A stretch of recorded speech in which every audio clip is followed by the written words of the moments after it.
Okay, second part, American Lit, 1700 to 1820. We left off with me talking a little bit about how neoclassicism was a really important element in the Enlightenment. And that manifests itself in literature, it manifests itself in art, and it manifests itself in architecture. A couple other fields too, but those tend to be the biggies. This whole period of the 18th century has a lot of European thinkers looking all the way back to classical Rome and classical Greece, to those great thinkers, for inspiration about how things should look, for a sense of balance. Their ideas about rhetoric and argument, even, make a new kind of rebirth during this time. So it's a very, very important element to be aware of.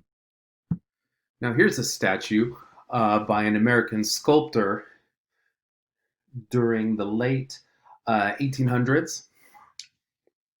I'm sorry, the late 18th century, early 1800s, and clearly has some neoclassical influence in it.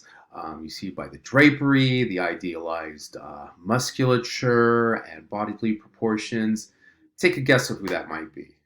Just think about it. Plus, you've got a nice little Syrian figure going on here on the side. Got this nice regal, almost monarchical hand moving up here. Sometimes people say Zeus, Jupiter, Poseidon, Hades, something like that. It's George Washington. So that's one of the ways in which neoclassicism starts to permeate the thinking of the 1700s, which is the 18th century. We see it also in architecture, like I said before. Here is the University of Virginia campus, and you notice you've got buildings here that have the classical columns and that triangular pediment. You see, a dome, not unlike the Pantheon that you could actually still see in Rome. So all of these things are visual rhymes, and these columns as well, back to classical Rome and classical Greece and their architectural styles and the ideals that the people of the Enlightenment age tended to aspire towards.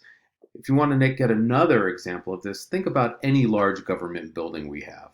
They're practically all white and marble looking, with big, long, straight columns, triangular pediment. They look like they're coming out of classical Greece and Rome. And part of that is because, the birth of our democracy takes place in the neoclassical movement. But even like state capitals that came way after that in the United States, the capital of California, the capital of Utah, the capital of Arizona, I think theirs has a bronze dome though, have this same kind of feature. You've got columns and usually a dome or a cupola, I believe it's called, above it. So there we are, that neoclassicism in the visual arts, but also in literature. And democracy, also taken from those two classical civilizations, comes into play.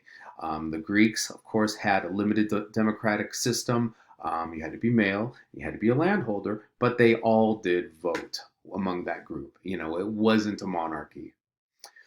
Rome started out that way too. Rome started out as a representative republic, which is very close to democracy.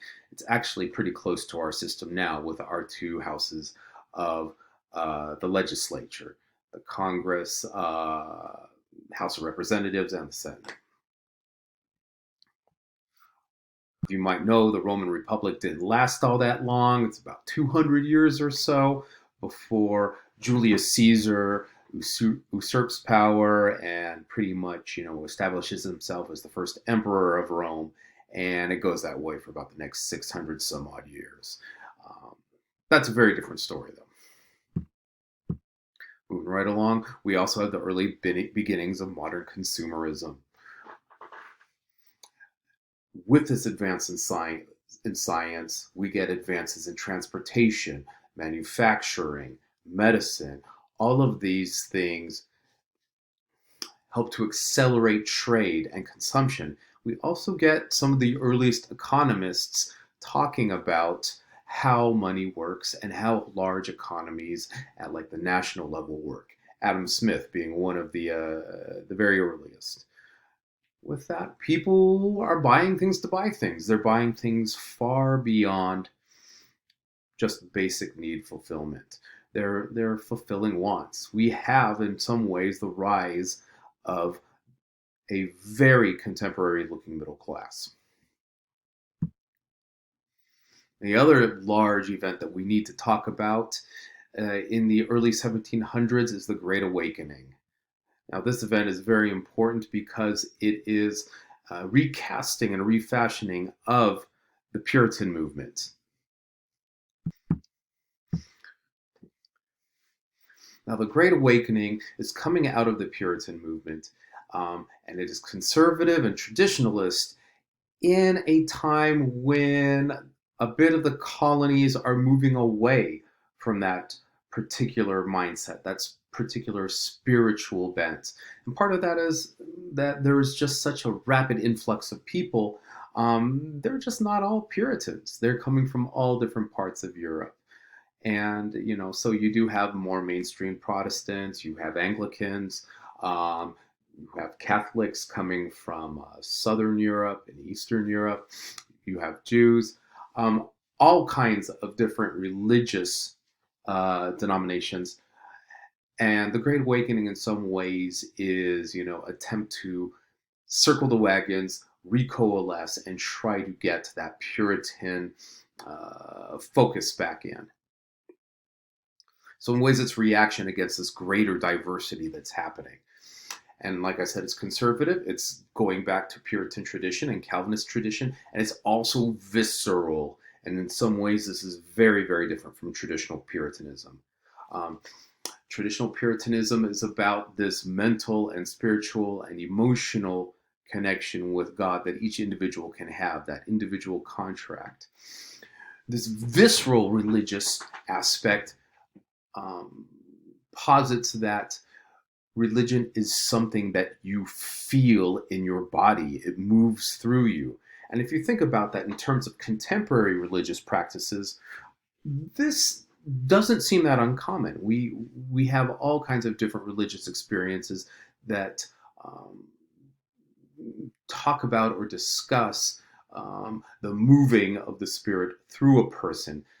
They feel it in their gut, they might say.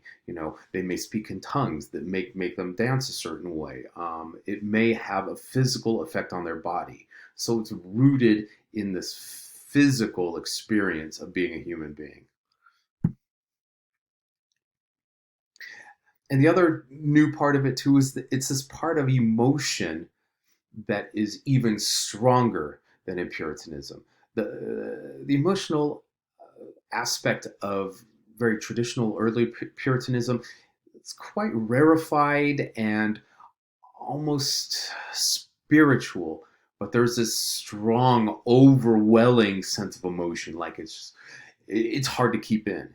It just keeps on welling out of you. And that too, this sense of this outpouring of emotion and affect is really important to the Great Awakening. And it helps get this kind of mass feeling or group feeling during, a religious event to kind of be contagious. If you often think about like the emotional experience of like being in a concert or being with a whole group of people where you're all emotionally focused on the same thing.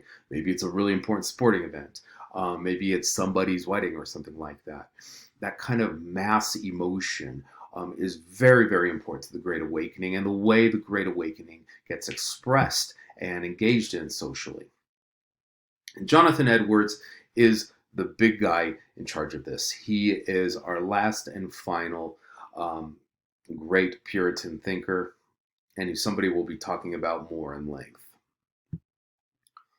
And he puts Calvinism back into religion. He's going back to those ideas of the tulip.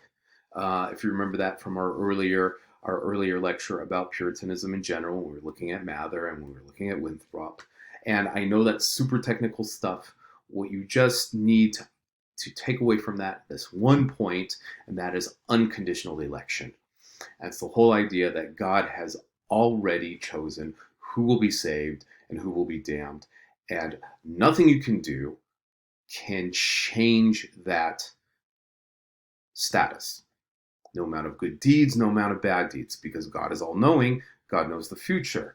God knows where you are going.